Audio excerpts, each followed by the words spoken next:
Hey everyone, Scott Hansen here from NFL Red Zone. I hope you're checking out 1 hour of 5 Yard Rush, one of the best podcasts on NFL football in the UK.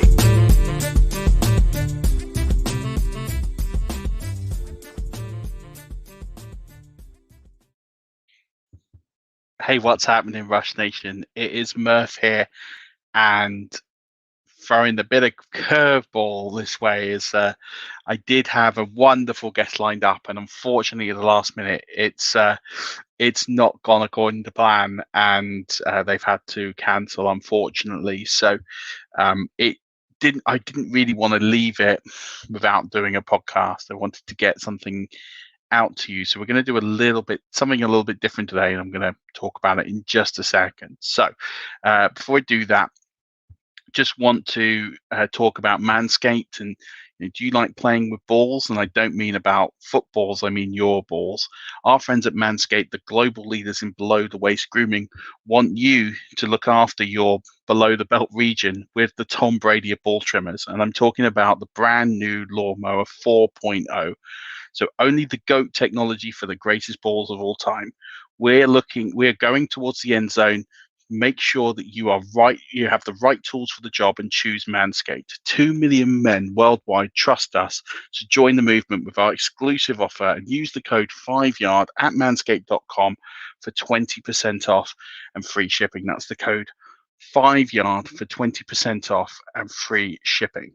Now, as I sort of mentioned, did have a guest planned. I did tease it on the pod earlier, and unfortunately, I said last minute these things do happen. So what I'm going to do is talk about lessons from week 2. But what I'm also going to do is I'm going to see anybody who's watching on the live stream who wants to get involved.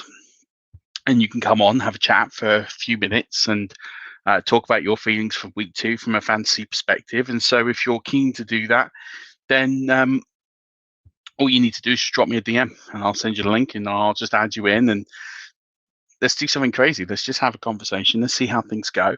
So if you are interested in joining up, just send me a DM on Twitter. My handle is there. And we'll just talk some fantasy football. I can answer some questions if you've got any, and you can just get involved. And if not, absolutely fine. It'll be me talking for about 30 minutes or so, and we see what happens. I'm going to get started, but it will mean I will look at my phone every now and again just to check for messages. So I will be doing that. Let's talk about week 2. And it was obviously a really, really good week of football. I felt that the first slate of games, the afternoon, early evening slate of games, I felt really lacked. I don't know. Normally there's like this drama, tension, there's loads of storylines. I kind of felt that it was a bit flat. And I don't know if everyone else kind of got that similar impression. I just felt the scoring was a bit lower than expected. There wasn't really that many high-scoring games. I felt that the best game on was really Houston v. Cleveland. I don't think I would have picked that from the slate beforehand. There was definitely some drama towards the end of games, but I felt like scoring was a lot lower. A lot of teams were in single digits of scoring going into the third or even the fourth quarter. And there were some real themes that I took away, and I definitely think the evening slate games were better. Sunday Night Football was great, and I think there's some things I've definitely learned from this week that I've taken away. One of the big things for me is, and I mentioned this on last week's pod, and it's something that's still quite apparent, is that there is a real distinct sort of lack of significant rushing stars and stats. Derrick Henry aside, he had a massive day. I mean, Derrick Henry in the late slate really did make up for everyone. But other than him and Chubb, it wasn't really strong, huge rushing performances. A lot of stars sort of letting down their teams. And this is the second week in a row that I've kind of picked up on this trend. It seems to be very difficult to get a lot of people putting up significant rushing yard stats. I mentioned last week there was just 4 players who went over 100 yards. And this week, I think there was only 2 or 3. So it was even less. And it's a real concern. especially if you were one of these people who went running back heavy. I mean, obviously people like Christian McCaffrey are going to continue to produce because of that element of catching the football, and they get the all-purpose yards that tops them up over 100. So there's no real concern about him. But you look at, for example, just even look at Dallas. Tony Pollard went over 100 yards on the ground, but Zeke didn't. Tony Pollard is the RB9 on the year so far. Zeke, I think, is down at RB25. So, Alvin Kamara pretty much didn't do a whole lot yesterday, nor didn't put up big numbers in week one. David Montgomery's plodding along nicely. Mixon's plodding along okay. But there aren't really these sort of breakout big star performers. Aaron Jones blanked week one. He's got tonight potentially to turn that round. And I think just looking at the trends, it seems to be that teams are doing more committee work running the football. Look at Thursday Night Football, Antonio Gibson and J.D. McKissick. And we knew there weren't going to be tons of bell cow backs, but it seems to be even the ones we thought might be or get heavy touch workloads aren't getting those. And that's a real interesting thing. And so that's something I really am paying attention to week, is just keeping an eye on these rushing stars and rushing stats, because an RB2 performance right now, and I need to do a full breakdown of the numbers, and I haven't done that yet, could be potentially sort of wide receiver 3, wide receiver 4 numbers. And so that's something going forward. If you've drafted these guys, I'm starting to get the feeling that maybe putting running backs in your flex spots might not be the way forward. The Raiders is something I've definitely taken some peak interest in, not just their performances, but the way that they're playing right now. You look at, for example, Derek Carr. Derek Carr has been incredible so far in the way that he's playing, and he's playing to a very, very, very high level right now. And what's interesting about him is he's always a player that kind of gets the brunt end of it. He's kind of someone that's never seen to get elite numbers. He's never someone that's viewed as like an elite quarterback, but he is someone that is putting up very solid numbers. He's a QB. What is he now? The QB 8 on the season, I think. Yeah, he's the QB 8 on the season. We've got Aaron Rodgers to go tonight, but I don't think Aaron Rodgers is going to surpass him. So QB 8 on the season. And I mean, he's not really that. I mean, he's not that close to Kyler Murray, but he is only 9 points behind Tom Brady, for example, which every 2 games, 4.5 points. You think Tom Brady's thrown 9 touchdowns. It's quite extraordinary when you come to think about it, that Derek Carr is playing at that higher level, and he's keeping up with some of the stat leaders in that area. And the way that they're spreading the ball, I mean, Henry Ruggs looks good. Brian Edwards is catching balls. He's definitely someone that if you drafted him, you've done very well on, and someone that it could be of peak interest. Darren Waller, it's not all going through Darren Waller like it was last year. There's a lot of usage being spread around, and everybody's kind of getting pieces. So I think that everyone kind of fades the Raiders as a fantasy offense, but they're a team that are really performing quite well right now, and definitely wants to watch and potentially pick up off the waiver wire. Other potential learning points are the Giants, for example. Again, very similar. I think I said this on the waiver wire pod earlier, that their team right now is really, really interesting in the sense of Daniel Jones has been extremely good so far this season, even though they've lost both games. He is the QB5 so far on the season. He's only less than 1.5 points behind Lamar Jackson. He was basically free in drafts. So he's someone who's performing at a high level, and he's doing a lot with his legs. But Sterling Shepard, basically free in drafts, doing really well. You've got Darius Slayton. These guys who were not sort of premium draft picks are all really performing. Like Sterling Shepard is the wide receiver. I'm just checking now. He was the wide receiver 14 in the standings, the wide receiver 11 in half-point PPR. Me sandwiched between Brandon Cooks and CeeDee Lamb after 2 games. I mean, that's just quite incredible when you look at that. So I think for me, it is really fascinating to see teams that we didn't feel would be very good for fantasy. Again, Brandon Cooks is another one, a player who we kind of thought, wow, don't want any part of the Texans. but he's right up there in the stats column. He's the wide receiver 10. He's literally just behind Tyreek Hill. So you're looking at these so far, and I appreciate it's a really small sample size. It's really early in the season. I'm not trying to get overhead, but what's interesting is these stars haven't quite yet got going. Obviously, a few have risen to the crop. I mean, we look at Kyler, for example, looks absolutely phenomenal.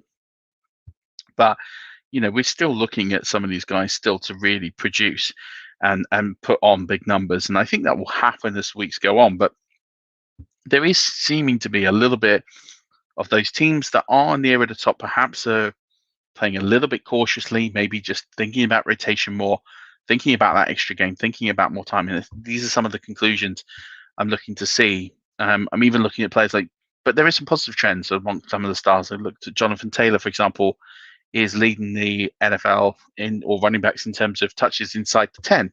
There is some positive outliers and positive sort of trends, that peripherals that kind of are working in players' favors right now. It's just about showing a bit of patience. So it's not, it's a don't panic. It's to make sure that, you back the players that you drafted. But I think, where leagues are going to be won this year, from what we're seeing from these sort of teams like Houston and Detroit and the Giants and the Raiders, is these sort of fringe teams, quote unquote, who we didn't really want too much fancy. There is some value on those teams, and if you drafted them, you're in a pretty good spot. Last team I kind of learned something from, and a lesson from me, is about the Falcons and how disorganized they look. I think we know that the defense was always going to be a bit of a problem, but even on offense, they just look very, very disorganized. They don't look like a cohesive unit right now. Matt Ryan looks a bit lost, and you're thinking about the fact that they've traded Julio Jones, and you're sitting there thinking, well, this is time for Calvin Ridley. He doesn't really have a lot of competition for targets, and he's not going to have a lot of competition all over, really. And yet he's wide receiver 31 after 2 games, and all right, nothing to worry about. I mean, he's in company with like Stephon Diggs and Justin Jefferson, so I'm not trying to panic so far, but they just can't seem to use their weapons right now. And people were expecting the Pitts breakout. I mean, again, I'm not trying to cause panic, but it's not happened after 2 weeks. I don't know when and if it might happen this season. He looked definitely much better this week than he did last week. But really, if you're looking at explosive players on the Falcons right now, it's Cordell Patterson. He's the one that looks like he's making things happen. And I'm a little bit concerned if you are invested in the Falcons. Mike Davis looks to be a bit of a problem. I think you're looking at Russell Gage is definitely not getting the volume that we would expect in that passing offense. And something needs to change, but it's just the basics. Arthur Smith just looks a little bit out of his depth from what I've seen. And it's not just the coaching. It was not going for it on 4th and 1, but then going for it on 4th and 2 in pretty much same field position. It just speaks to me of, I don't understand that. Like, the next possession, it's just the time of the game hasn't changed all that much. The score hasn't changed. The situation hasn't changed. What made you go for it on 4th and 2, but didn't go for it on 4th and 1? You just had a lot of questionable, like, not trusting your gut. And I'm sure it's a learning process and it will take a bit of time. But I'm just a little bit concerned. They've got a very big game against the Giants this week. And I'm just a little bit concerned if I was invested in a lot of the Falcons offense about what might happen there. So just keep an eye on that. It's something that I've learned and a bit concerned about. In terms of things, again, looking at things that I'm trying to just draw from as well, these perceived great defenses haven't been all that great. You look at Pittsburgh, you look at Miami, you look at Washington. These defenses are getting passed on. Look at Tampa, although their passing defense was never as good as their run defense. The run defense has still stood up, but the passing defense definitely looks a little bit worse than last year potentially. And I appreciate it's still very early in the season. It does take time to get those things going, but they're sort of things we didn't expect was these defenses. And yes, there's been injuries, and yes, there's been some changes and all those sorts of things, but we didn't expect these quote unquote elite defenses to be passed on quite so easily. And yet we're seeing other defenses that we kind of ruled out as ones that are really standing up. And I think of Carolina in that regard. So the one thing I would say, and I'm taking from that moving forward, is I'm not overly looking at the defensive matchups just yet and being overly scared. So I'm not looking at thinking, oh, well, they're playing the Steelers D. I was perhaps in my rankings this week very cautious about the Vegas Raiders because I thought, well, they're playing the Steelers D. The Steelers D will be lights out against them. This is quite a big game. And I kind of thought that the Steelers D would stand up. And for the most part, they didn't. And that is, I think, a really good lesson to learn going forward is don't take too much stock of the defenses. We've still got a lot to learn. And I think by week 4, week 5, we'll have a much better picture on who are good defenses and who are not. I'm not saying the Steelers are a bad defense, but I adjusted my rankings thinking that Vegas would have a lot less of the ball, that there would be turnovers, that would be all these things. And that's not happened. So I have to go back and think, well, what's the part I've got wrong? And it's putting too much stock in those defensive matchups. So sometimes you can overthink this game. And I think that's something that I would have learned moving forward. If you're just tuning in and you realize I'm just waffling my own, unfortunately, my guest let me know late last minute that he couldn't make it. And so as a result, I'm basically inviting anybody who's watching this now who wants to join me on this stream. Please feel free. I haven't had many offers yet, but if you are interested in joining, you can. My Twitter handle is there. Just drop me a DM and you can get involved and let's just have a chat and talk about fantasy from week 2 and some lessons learned. Or if you have any questions, feel free. This is a good time to make the most of this. In terms of the big learnings as well, I keep talking about these learnings, what I've learned. So I've talked about now, one of the things is perhaps playing a bit of caution into running backs in the flex situation. I think that's something that if you're a bit unsure, if you're, I need to do some analysis, and I'm going to put something up this week about what the RB2 scores are. But it looks like to me they're not going to coincide with what wide receivers are doing. And so that says to me quite a lot about how we should be viewing these sort of low-end running back 2s. I mean, I'm looking here at the average performances per game of guys hovering in the top 24. I'm looking at Kareem Hunt, 10 points a game. Zeke Elliott, 10.8 points a game. This is half point PPR. So PPR, this is shoot up a little bit. And I think what we're doing here is we're starting here, especially if you've invested in these running backs. I'm not saying it's always going to be this way, but running the football seems to be much harder this year. And guys aren't getting the elite workload that we potentially thought that they might. And so we have to adjust accordingly. And one of the things I would say is to look at potentially thinking who we're starting in our flex spots. And if you're one of these people that went running back heavy and tends to put in running backs, as I've mentioned earlier in the show, just maybe look at doing something a little different and seeing what we can do towards maybe putting those wide receivers in and seeing if that gives us a better overall score. The other thing, and I put this player in particular is Antonio Gibson. I mentioned that he's obviously not put together elite performances so far this season. It has been a very, very slow start. He was very similar to this last year. He's currently at running back 27. He's in fact, he's neck and neck with J.D. McKissic after 2 weeks. And if we just air caution on Antonio Gibson, he was very similar to this last week. He didn't explain out the gate. He's someone that needs to touch the football a lot, and he's someone that will just continue to grow. He's a slow burn, but if you're ranking him as a running back 1 right now, I think you probably need to wait a few weeks. You need to wait until he has some sort of breakout week. And if you've drafted him in the hope and expectation he's going to be an RB1 all season, very rarely happens like that. But he isn't getting all those sort of value touches, and it looks like whenever it's those longer situations, J.D. McKissic is the one coming in, and he's the one that's really sort of breaking ground. So I think that they are a two-headed monster to a degree, depending on game situation, and that's never always going to be great for Antonio Gibson. I think early on, but I think it will change. They did let Peyton Barber go. He's at the Raiders now, and they haven't really invested too much more in this backfield. So I'm quite content that the opportunities will come for Gibson, but I think it will just take a little bit longer than potentially what people are willing to wait on. So I just looking at, just while I'm switching this way, I'm just looking at what it takes for an RB2 to get to be an RB2. And I'm doing this on half point PPR, so you can make some small adjustments on the side. But, week 2, it was 9.4 points. And week 1,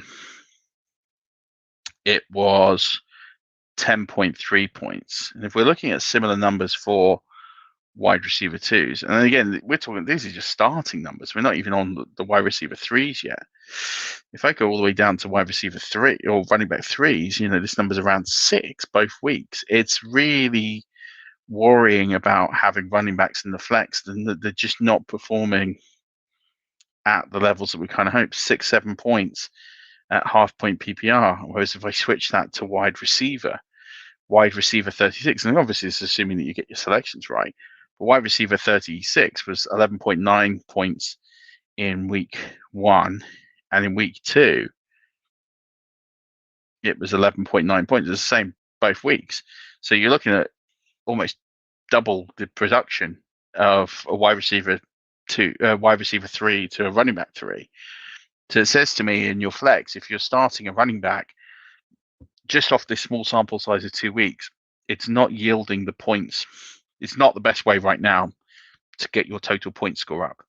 So you need to potentially consider playing a wide receiver in your flex most weeks, especially in half point or full point PPR, because you've got a bigger safety net, a bigger floor.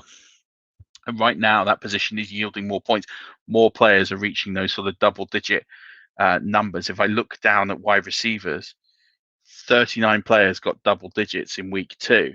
And there's still one game to go, by the way. So we expect that to be over 40. If I look at this for week 1, that number is bigger, 50 players. Just checking if it is 50. 50 players. So we're looking at the pool of double-digit players. So you're talking about 40, 50 players a week are getting over double digits. If you have those players, that's half-point PPR. So full-point PPR, a threshold's even higher. It looks like starting running backs in your flex position is something that you need to probably, at least in the short term, until things regress back, sway away from. Unless you happen to have like 3 of the top 5 running backs, then I would change that approach. So that's something I've really learned, and I'm going to continue to learn about this week. Players who didn't really surprise me all this much this week that might have surprised some players. Nick Chubb, I had him ranked very high this week. It looked like a great matchup for him. He really exploited. Mike Evans, everyone was kind of done with Mike Evans after week 1. I was like, this is what Mike Evans does. He has games where he goes missing. Well, not really goes missing. He still contributes in other ways, drawing penalties, drawing fouls. But his stat line will always continue to be like this. And very rarely does he have 2 bad games in a row. So this was always going to be a bit of a make-up game for him. He's well on his way to, the 10 touchdowns that kind of projected he would get. So there's no worries about Mike Evans. And if you drafted him, these are the sorts of games you'll have. You'll have game-winning weeks and you'll have game-losing weeks. That's part and parcel of playing Mike Evans is that. But overall, his total point score will be good, but his consistency will always be a little bit less of, say, some of those elite players in fantasy football, which is why Mike Evans doesn't go in the first 2 rounds of a fantasy football draft, because he doesn't have that elite level about him. So yeah, they were 2 players that didn't really surprise me. Tyler Lockett didn't overly surprise me with his scores this week. I think there's some really interesting themes going on about players who potentially haven't lived up to expectation, and then those that potentially have. And even Cortland Sutton, he's someone that had a very, very good week. I think there's so many players now that are really starting to take off, and especially the wide receiver position. We always knew it's deep, but it's proving to be really deep. Whereas that running back position seems to be even shallower than ever. So the cream is rising to the top at the QB position. We're already seeing that, with the exception of Daniel Jones. The other 4 guys in the top 5 are players that would have been drafted fairly early in drafts, especially earlier than the quote-unquote late-round QB. Top scoring wide receivers are up there or not very far away, but running back position is seeming to be a little bit in flux at the moment. So things to note from there. And tight ends, I mean, who doubt Rob Gronkowski? Rob Gronkowski is someone who seems to be just living his life to the fullest right now, and hauling in touchdowns every single week. And I mean, he's right up there with Travis Kelce. There's a big gap between them and Darren Waller, and then there's a big gap to him to TJ Hawkinson and Noah Fant. So, the tight end position is what it is. If you picked up Gronkowski, you've done very well. But if not, it's Kelce and Waller at the top, as you kind of would expect. So, the tight end position is shaking out. It's a bunch of guys. If you invested in those mid-round guys, I can't see a path to them really producing the levels you would expect, just based on what we've seen in 2 weeks. But we'll go from there. If you are just tuning in, thanks very much for joining in live. Really good to have you here. I did say if anybody wants to join in on the live stream, you absolutely can. Just drop me a DM at Murf_NFL and feel free to come along for 5 minutes. And I'll send you a link and we'll get involved and have a chat. It'd be good to have one of you on. But if not, we'll just keep going and talk about players who I think might bounce back in week 3. And I think with the running back situation, again, I keep looking at this and thinking, got to be a little bit cautious here at the running back position. But I do think there's some good matchups here that can be exploited. Right now, I'm looking at James Robinson against the Cardinals. I think they're going to need to run the football, the Jags, just to keep getting possessions. They're really struggling to move the chains. And I think the one thing they'll need to do is really start doing that. So I think James Robinson is someone, when I say bounce back, I don't think he's going to sit here and put up an RB 1 week, but I do think he's someone that should get some more week, despite the fact that they could get up quite early. Zack Morris is in for some redemption, it seems. He scored 2 touchdowns against the Dolphins. I expect him to potentially get his starting place back. He looks prime. He looks hungry. He's got Washington, so tough team to run the ball on, but I think they will want to control some clock there. I think Zack Morris is someone who could potentially bounce back into potentially flex contention. I do think, just looking at the slate here, that Jonathan Taylor against the Titans is someone who could really put up a big week if he's given more of that share. Saquon against the Falcons, this is the one. I think he's, he doesn't appear to be too hurt. Watch the injury report this week. I think Saquon is someone who I think could really bounce back to some levels, especially against that Falcons team. Rojo and Fournette look pretty good running the football against the Falcons, and I think a lot of teams could potentially run the football on the Falcons this year. So maybe they open the taps a little bit on Saquon this year. Harris against the Saints. I mean, Christian McCaffrey didn't get 100 yards rushing, but he did definitely pummel that Saints D, and I think certain things could happen again there.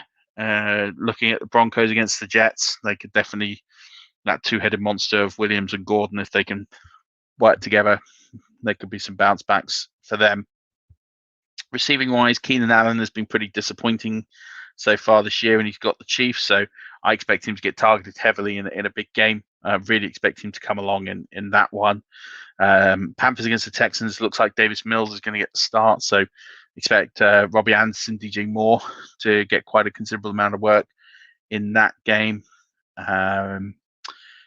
Potential other bounce back players, Saints against the Patriots. That's an interesting one. I think they're going to have to put the ball in the air. Callaway, Johnson, I think any of those receivers have got to be primed to do something. But I think Kamara, if they don't get Kamara going in that game, they might as well walk off the field. So I think Kamara is due for some form of redemption week and bounce back week this week. So I definitely be looking at him as well. And I think Dak Prescott against the Eagles. I know that Eagles D has looked pretty good right now. But having said that, I don't think they've played the best offenses yet, and I think the Cowboys will be a real test for that Philly defense. And I think Dak Prescott and company will really try and put some points on Philadelphia this week. I have had a question come through, so I'm going to answer that. So thanks, John, for tuning in. Should we trade away a running back to focus more on wide receiver flex play? Would that be a good long-term play or more of a short-term approach? RB is usually the foundations of the team, but this year has been different. Yeah, it's a really good question. And I if I'm really honest, I think what I would be doing is not necessarily trading away running backs, because I think there's such a shortage of really good running backs. I think I'd be a little bit careful about giving them away or trading them away for wide receivers.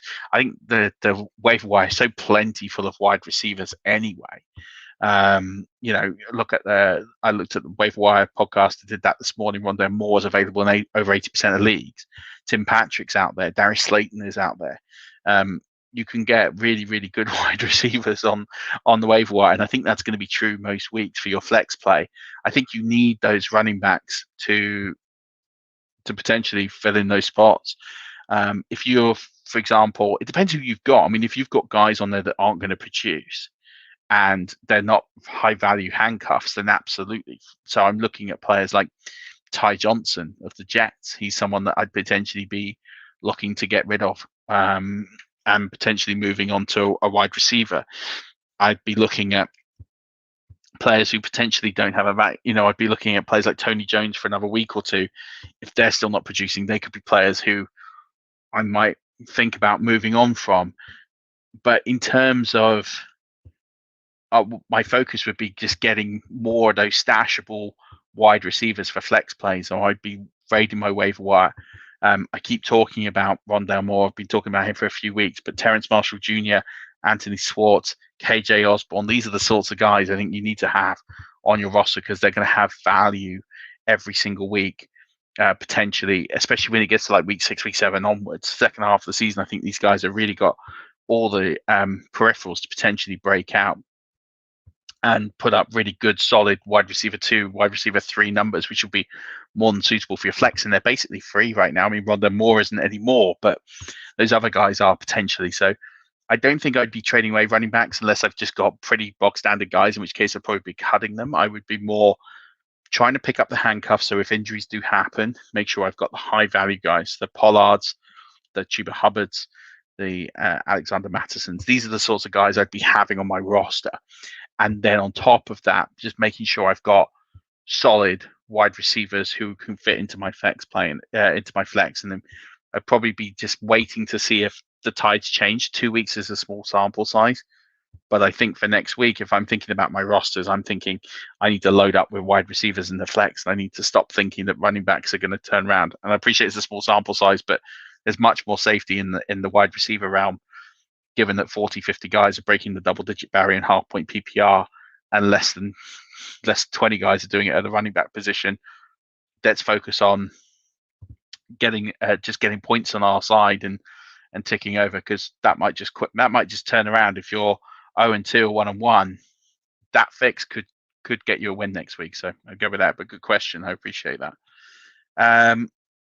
Talked about bounce back players, and I've just mentioned through there some longer term plays. So if you have, I've just mentioned a load of wide receivers there, but I'm thinking about guys who potentially could be big factors in the season. Terrence Marshall Jr., I'd be adding Rondale Moore this week. I don't think he's going to be as cheap as he was. If you saw my tweet on Sunday, I hope you added him, and I hope you didn't have to pay much in your fat budget, because I think you're going to have to pay over 10% or maybe more this week.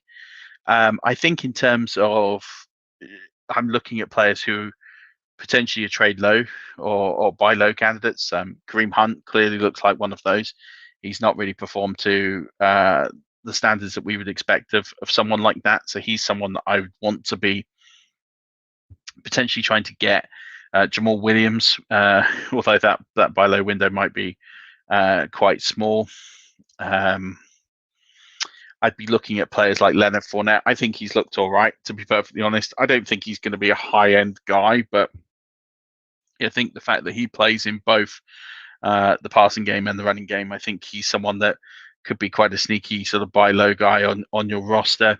Myles Gaskin could be someone I think primed. I don't think he's going to put up like big numbers, but I think he's someone that will have solid RB2 upside every week, or solid RB2 numbers every week. And if you got to play 2 running backs, he's someone that people might be getting very twitchy over because he was drafted in 5th round. I think James Robinson's a huge buy low candidate for me. I think the numbers will change. I think that it's just at the moment that Jacksonville offense just isn't prepared. They don't I don't think they're talking to each other. I don't think they really know what's going on. They look a bit shell-shocked at times when they're on the field. There seems to be a lot of confusion.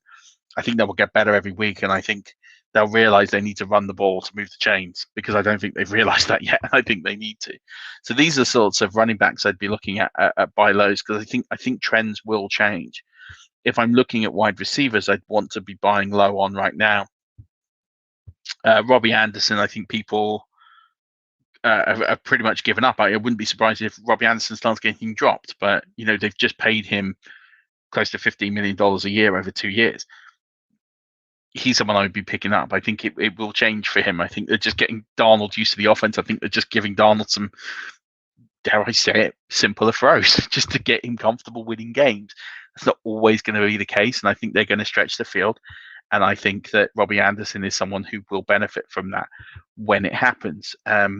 Chase Claypool, people might be panicking on him. They drafted him in the 5th or 6th round. He's wide receiver 54 right now. Put an offer out for him this week. See what people are thinking, because he will break out and he will put big numbers up. It's a case of when and not if. Jalen Reagor is one I really love. I think Jalen Reagor was unlucky his touchdown was called back, but I think once that offense gets clicking, because it doesn't look quite there yet, and they'll have better days than they did on Sunday. Jalen Reagor could be one you could buy sneakily quite low right now, and could really do well. And Jacoby Myers, I think once Mac Jones has got over these sort of starting things, he looks all right. Mac Jones, he looks comfortable. Of the rookie QBs, he's probably right up there so far this season. He's not turning the ball over. He's doing the right things. As he gets more confidence, Jacoby Myers looks like he's going to be his prime target. So these are some folks I would be buying low on right now. I wouldn't be trading for tight ends. I don't think you desperately need to. And I don't think you need to trade in wonky leagues for a quarterback. I think you can just sit there and be patient and wait, and the waiver wire will be plentiful. I think in a super flex, of course, you'll want to try and get younger QBs in depending on where you sit. But I think at the bottom line is I'd be looking to get some of those running backs and wide receivers I've mentioned and try and buy them, because things will change in 2 weeks from now. And if you miss the breakout on these players, the price goes right up. The same way that if you've got any of those players, just don't sell. Just give it a couple of weeks. Their price isn't going to be any lower if they don't perform over 2 weeks than what they are now. You just hold on a little bit longer, see where you get to. But there's some players I'd be focused on. And as I mentioned, those candidates, potential stash candidates, depending on how big your bench is: Terrence Marshall Jr., KJ Osborne, Anthony Schwartz. Actually, Schwartz could be a big thing on. I'd be picking him up this week, because there might be no Landry, there might be no Beckham Jr., and then where else is going to happen? Who else have they got to throw the football to? There's not a ton of people. Njoku and Hooper can't get all the targets there. They have to have some people run out wide, and he wasn't fit this week, so why he didn't get any targets. So don't worry about Schwartz. I think he's going to be a player in that offense for sure, and someone I feel pretty confident on. So yeah, definitely pick them up. Look at your elite running back situations for handcuffs. So Pollard in particular, he's going to get a lot of waiver claims this week. See if anyone's dropped Trey Sermon. See if anyone's panicked. Pick him up. I think his situation changes. But look at your waiver wire and just own it. I think this week is a lot of people are going to panic this week in your leagues. I think a lot of people have seen what's happened over the last 2 weeks, and I think they're going to give up on players. I think I'm 0-2. I need to do something drastic. So I'd make some changes. I'd see what people do and then react to those changes and be very quick. It's Wednesday morning. I'd be raiding whoever is being dropped and look at the names. And if a Jalen Reagor's been dropped, if a Robbie Anderson's been dropped, if a Trey Sermon's been dropped, Zack Morris, these are guys I'd be snapping up tomorrow. So just keep an eye on who's been dropped and go from there, because I think there's some really interesting psychology behind this, and I think some players will be panicking right now. They've invested big draft picks in players. Draft pick doesn't matter where you drafted them; it's done. Once they're picked, the draft picks are irrelevant. They're worthless. So you don't need to worry about where you drafted them. They are what they are. They're your players. You either stick with them and follow the process, or you quit on them. And if you quit on them, you have to reap the repercussions. But players do it every year. They give up on players too quickly. So do just keep an eye on those sorts of things and raid the waiver wire this week. But more importantly, see who people drop I'd be all over leagues on Wednesday morning, making a ton of claims, and just seeing who people have dropped, see who has dropped, how much fab has gone. If you're in a fab league, see what people have spent their fab on. Lots of people spent all their fab on Elijah Mitchell. See where people's fab are at and make those decisions that way. I think that's going to do it for this week. As I said, bit shame we didn't get our guest this week. Hopefully he will be able to join us future weeks. But if anyone wants to jump on very quickly, very happy to have you on for a very quick conversation. But if not, I will wrap it up. Appreciate the question. Appreciate all of you for listening. If you're listening to this on the podcast version, sorry it wasn't quite as advertised or as would have been expected. Wanted to try something different. Wanted to see if people did want to come on and ask questions, but appreciate it's a sort of weird time, isn't it? Because people eating dinner or putting kids to bed, etc. But just want to say big thanks to everyone who has supported this podcast over the last few weeks, few years, etc. The last 3 weeks we've continued to smash downloads records, so thanks to all of you. And go listen to the other shows on the network. The college guys are going live in I think about half an hour, so make sure you go and check those out. Make sure you go and check out the DFS guys and the Dynasty guys are going live tomorrow night, so check out the Twitter or the YouTube to watch them live, or listen to the podcast versions. And the IDP guys are going to go live this week as well, and the Return of the Game Show. And apologies that wasn't here last week, some family stuff happened, but the game show will be back this week, I absolutely promise you. But if there's no more questions, if no one else wants to kind of jump in for a quick chat, I will sign off here. Appreciate all of you. Don't forget to check out manscaped.com. They are the Tom Brady of the men's below the belt grooming, and you need the right tools. You need the Lawnmower 4.0 is the Rob Gronkowski to your Tom Brady. So make sure you go and check them out at manscaped.com and use the code 5yard for 20% off plus free global shipping. Can't recommend it enough. Mine is absolutely superb, and it does have all the necessary skin guard technology so that you don't get those nasty cuts and sores and close shaves. Everything is well protected and looked after. So get the right tools for the job, and Manscaped will definitely do that for you. But until later on this week, as always, Rush Nation, don't forget, keep rushing.